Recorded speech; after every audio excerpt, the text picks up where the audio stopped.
Yang berikutnya yaitu jenis sholat sunnah. Yang kedua, yang tadi disebut sebagai sholat sunnah nawafil, yaitu sholat sunnah yang dikerjakan berdiri sendiri. Artinya sholat ini dikerjakan tidak terikat dengan waktu sholat fardu. Jadi tidak menjadi pendamping, tidak menjadi pengiring dari sholat fardu, sehingga waktunya bebas untuk dikerjakan. Ya. Adapun macam-macam sholat sunnah nawafil, diantaranya yaitu satu, sholat sesudah berwudu. Ya, kemudian yang kedua yaitu sholat tahiyatul masjid. Yang ketiga yaitu sholat duha. Yang keempat sholat qiyamul lail. Yang kelima sholat istisqa. Yang keenam sholat aidain, yaitu sholat Idul Fitri dan Idul Adha. Kemudian yang ketujuh sholat kusufain, yaitu sholat gerhana baik matahari maupun bulan. Dan yang kedelapan yaitu sholat istikharah. Nah, selanjutnya mari kita lihat satu persatu penjelasan secara ringkas tentang sholat-sholat sunnah nawafil. Yang pertama yaitu sholat sesudah berwudu. Nah, sholat ini dikenal dengan nama lain yaitu sholat sunnah suhrul wudu. Jadi sholat syukrul wudu, sholat bersyukur sesudah berwudu. Sholat sunnah ini dikerjakan setiap kali seseorang telah melakukan wudu. Jadi setiap kali selesai berwudu, nah, kemudian dia mengerjakan sholat ini gitu ya. Jadi setiap kali selesai berwudu. Nah, maka sholat ini disebut sholat nafilah, sholat tambahan, ya sholat tatawu, sholat yang kalau kita kerjakan sesuai dengan kemampuan kita. Kalau kita mampu setiap kali selesai wudu kita kerjakan, ya kita kerjakan. Kalau tidak mampu ya sudah semampu yang kita mau kerjakan. Karena ini menjadi tambahan. Nah, sholat ini dikerjakan hanya sebanyak 2 rakaat ya. Jadi hanya 2 rakaat. Jadi tidak berat sebenarnya. Setelah selesai berwudu, ya kemudian mengerjakan sholat 2 rakaat. Keutamaan sholat syukrul wudu ini seperti diceritakan dalam satu riwayat, jika dikerjakan secara rutin sebagaimana sahabat Bilal mengerjakannya. Jadi sholat syukrul wudu ini sholat sunnah kesukaannya sahabat Bilal, sehingga sahabat Bilal itu ketika ditanya oleh beberapa sahabat, mengapa sih kamu kok disebut oleh Rasulullah menjadi ahli surga dan besok akan bersama Rasulullah di dalam surga, amalan apa yang kamu kerjakan itu sampai-sampai begitu istimewanya kamu di pandangan Rasulullah gitu. Nah, kemudian sahabat Bilal menceritakan bahwasanya dia rutin, dia senantiasa selalu mengerjakan sholat 2 rakaat setiap kali selesai berwudu. Setiap kali selesai berwudu. Nah, kadang kita kan malas ya habis berwudu gitu, enggak malas untuk sholat. Ini Bilal ini enggak, dan ini rutin dikerjakan. Istiqomahnya itu yang harusnya kita contoh itu, sehingga Rasulullah memberi keistimewaan tadi itu menjadi ahli surga dan besok masuk surga bersama dengan Rasulullah. Nah, kemudian yang kedua yaitu sholat tahiyatul masjid, yaitu sholat sunnah yang dikerjakan ketika seseorang masuk masjid untuk sholat berjamaah atau iktikaf. Sholat sunnah ini dikerjakan sebelum seseorang duduk setelah masuk ke dalam masjid. Sholat ini hanya dikerjakan sebanyak 2 rakaat juga. Ya, jadi setiap kali kita masuk ke masjid, nah kerjakan sholat 2 rakaat ini untuk menghormati masjid. Maka disebut tahiyatul masjid. Meskipun nama ini sebenarnya adalah pemberian dari para ahli fikih, bukan dari Rasulullah. Rasulullah hanya menyebutkan dalam riwayat, dalam sabdanya beliau menyampaikan idza dakhala ahadukumul masjida fala yajlis hatta yusolliya raka'atain, kata Rasulullah. Apabila seorang di antara kalian masuk ke dalam masjid, maka janganlah ia duduk ya, sampai ia sholat 2 rakaat. Nah, pada riwayat ini memang satu tidak disebut nama tahiyatul masjid, ya, tapi Rasulullah menyampaikan jangan duduk dulu sebelum sholat 2 rakaat. Untuk apa? Menghormati masjid. Maka muncullah nama tahiyatul masjid.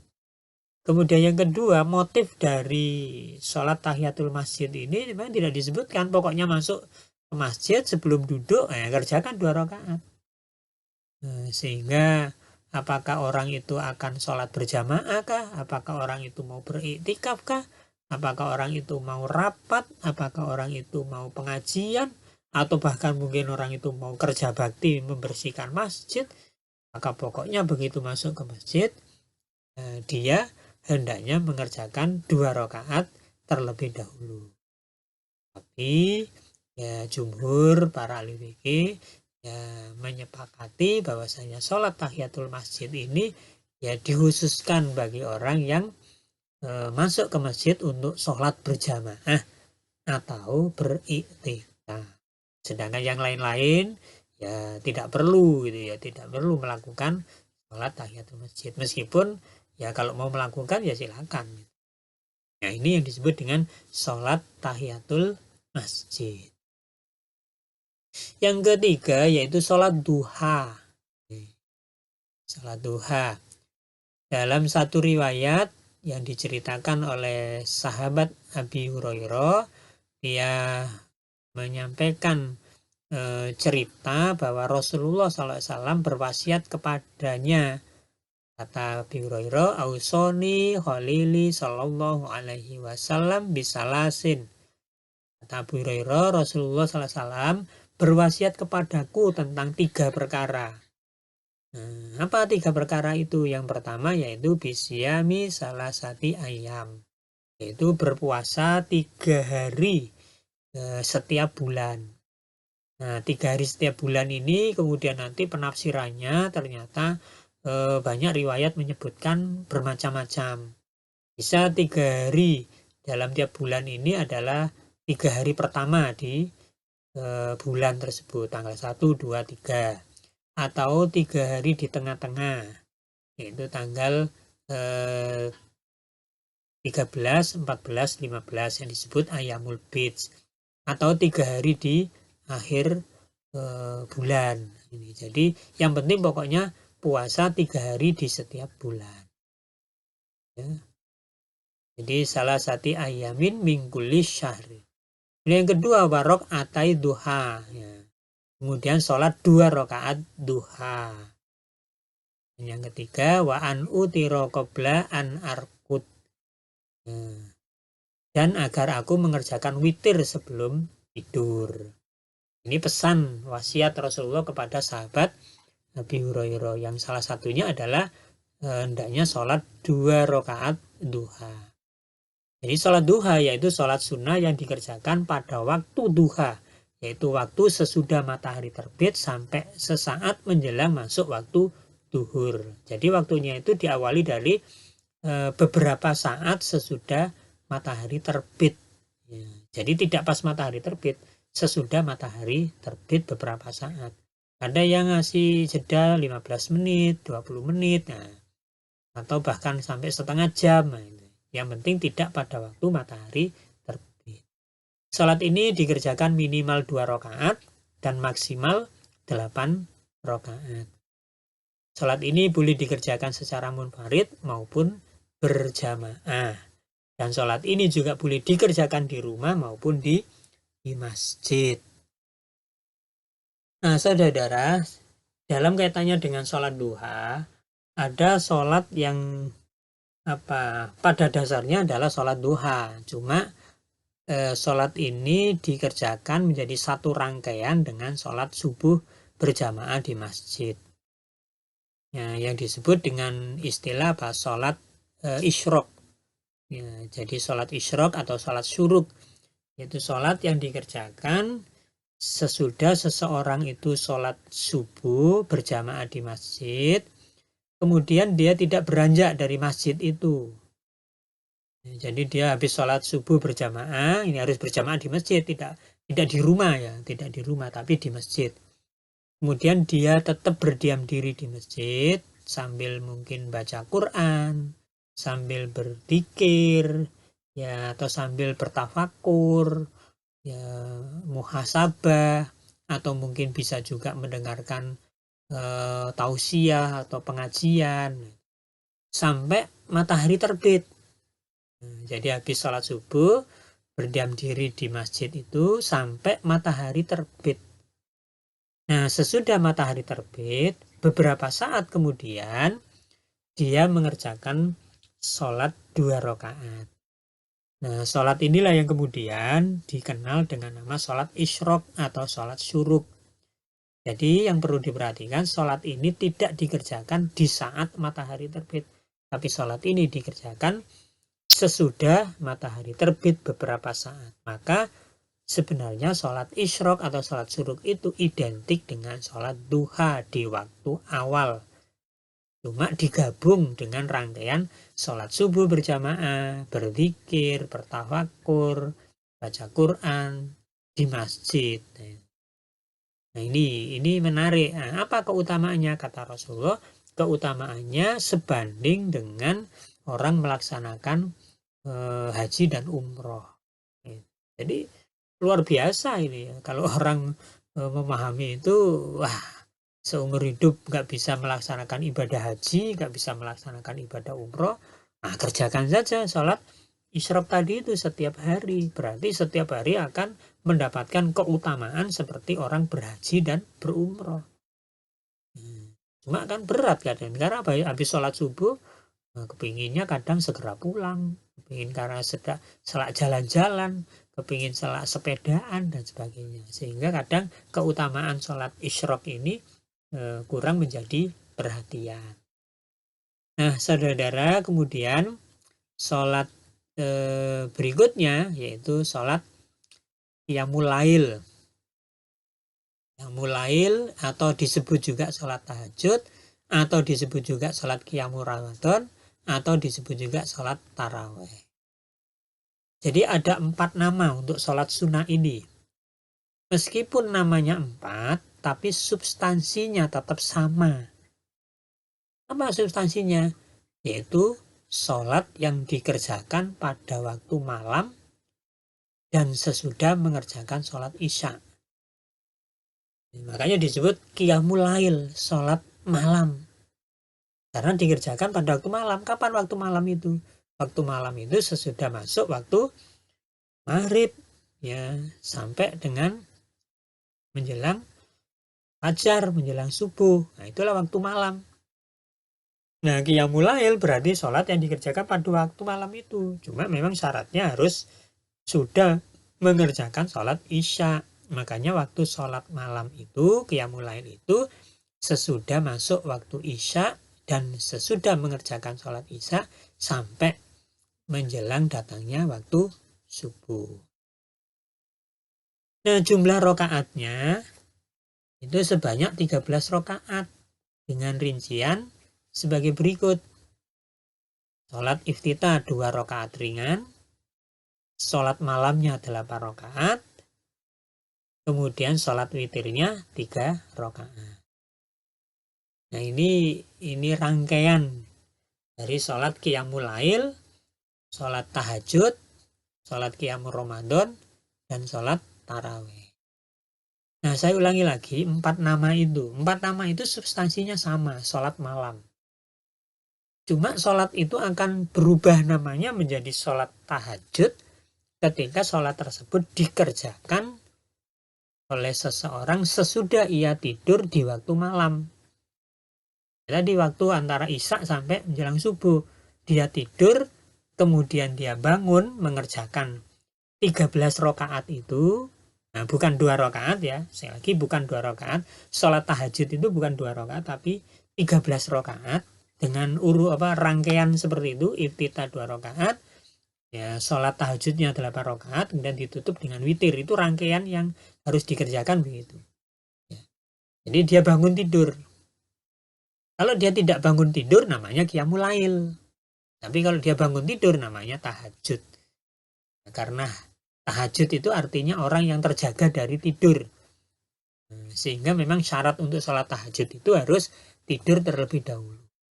Nah, waktunya boleh awal malam, jam 9, jam 11, jam 1, jam 2, jam 3, boleh. Yang penting pokoknya waktu malam dan dia tidur terlebih dahulu. Dan ingat tadi bukan 2 rakaat, tapi 13 rakaat. Kemudian disebut qiyamul Ramadan karena sholat malam ini dikerjakan pada bulan Ramadan. Nah, orang kemudian menyebut sholat taraweh. Jadi sholat taraweh itu sebenarnya ya sholat tahajud kalau dia kerjakan sesudah tidur. Disebut qiyamul lail karena dikerjakan di waktu malam. Disebut qiyamul Ramadan karena dikerjakan di bulan Ramadan. Disebut taraweh karena sholat ini ada jeda istirahatnya. Tidak terus menerus. Tapi substansinya sama. Ya, dikerjakan sesudah sholat isya, jumlah rakaatnya 13 rakaat. Nah, ini yang kadang masih pada bingung.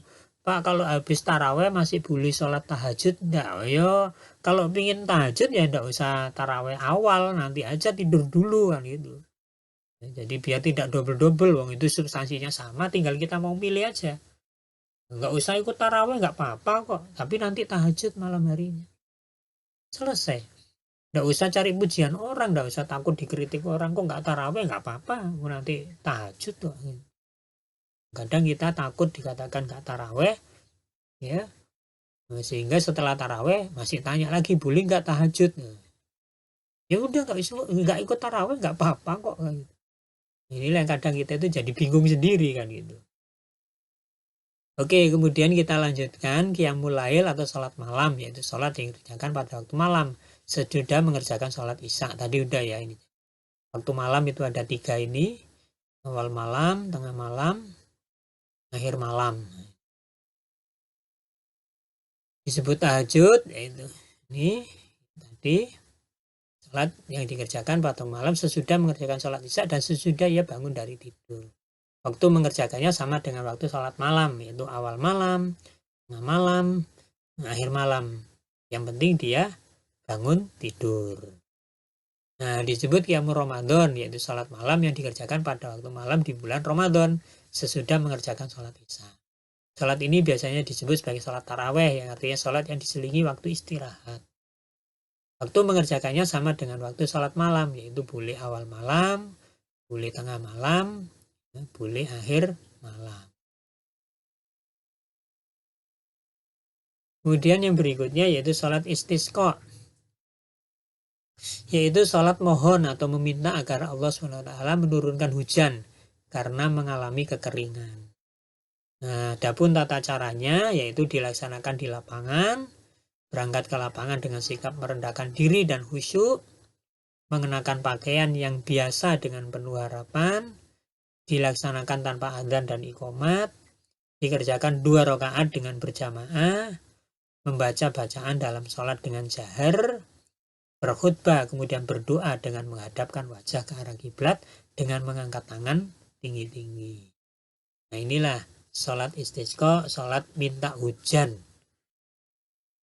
Berdoa memohon kepada Allah agar menurunkan hujan karena mengalami kekeringan. Di Indonesia beberapa kali dulu dilaksanakan sholat istisqa ini. Ya, ada kalanya memang sholat istisqa ini langsung dikabulkan oleh Allah Subhanahu wa taala sehingga segera tidak lama turun hujan, tapi ada kalanya juga tidak langsung dikabulkan oleh Allah Subhanahu wa taala. Baru beberapa hari kemudian ya Allah mengabulkan dengan menurunkan hujan. Yang penting dalam melaksanakan sholat istisqa ini kita harus yakin betul bahwasanya Allah akan mengabulkan permohonan kita